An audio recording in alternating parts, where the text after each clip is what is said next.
بنی اسرائیل کے اندر نا ایک شخص نے اپنے چچا کو قتل کر دیا جائیداد کے لیے. یہ دیکھیں کب سے لوگ جائیداد کے لیے قتل کرتے آ رہے ہیں. چچا کو قتل کر دیا اور قتل کر کے حضرت موسیٰ علیہ السلام کے پاس آئے کہ میرے چچا کو کسی نے قتل کر دیا ہے تو بتائیں کیا کرنا ہے. تو آپ نے فرمایا کہ گائے ذبح کرو اور اس کا ایک ٹکڑا مقتول کو مارو, مرنے والے کو, وہ خود اٹھ کے بتا دے گا مجھے کس نے قتل کیا ہے.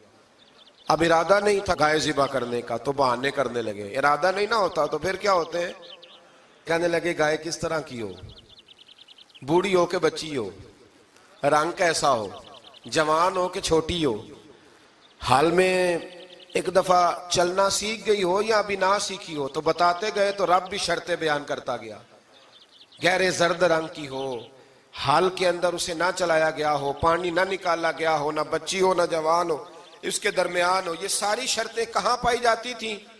حضرت موسیٰ علیہ السلام کی قوم کا ایک شخص تھا جو اللہ کا ولی تھا.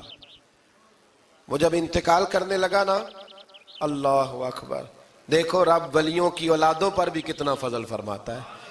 وہ جب انتقال کرنے لگا تو ایک اس کے پاس چھوٹی سی بچیا تھی, گائے کی بچی, اس نے جنگل میں چھوڑ دی. کہنے لگا یا اللہ میں تیرے نام پہ چھوڑتا ہوں, میرا بچہ جوان ہو جائے تو اسے دے دینا, اور تو سرمایہ ہی کوئی نہیں. بچہ بڑا ہوا تو بچہ بھی بڑا نیک تھا, اپنی ماں کا بڑا فرما بردار تھا. اس کی ماں نے کہا بیٹا تیرے باپ نے ایک گائے چھوڑی تھی. تو بچہ جنگل میں گیا اور جا کے کہنے لگا اے اللہ میری گائے مجھ سے ملا دے. تو رب کریم نے وہ گائے واپس کر دی. وہ گائے گھر لے آیا. اب وہ کہنے لگا اماں بیچ دوں, تو اماں کہنے لگی بیٹا میرے پوچھے بغیر نہ بیچنا. کئی دفعہ گاہک لگے پر اس نے کہا جب تک میری اماں نہ کہے گی میں بیچوں گا. ادھر بنی اسرائیل والے شرطیں جتنی گائے کے بارے میں پوچھ چکے تھے وہ ساری اسی گائے میں پائی جاتی تھی. تو یہ ڈھونڈتے ڈھونڈتے وہاں پہنچ گئے تو کہنے لگے گائے چاہیے. تو اس نے کہا بھی تمہاری مرضی سے نہیں, قیمت میری مرضی کی. ایک مفسر نے تو یہاں تک لکھا ہے کہ اس نے کہا گائے ذبح کر کے نا تو جتنا گائے کے اندر گوشت ہوگا نا اتنا ہی کھال کے اندر تو مجھے مال بھر کے دو گے, اتنے ہی سکے بھر کے دو گے, اتنی اشرفیاں بھر کے دو گے تو پھر تمہیں گائے دوں گا. تو پھر یہ گائے انہیں ملی اور یہ گائے لے کر کے آئے. زیادہ سوالات نہ کرتے تو زیادہ الجھتے نہ.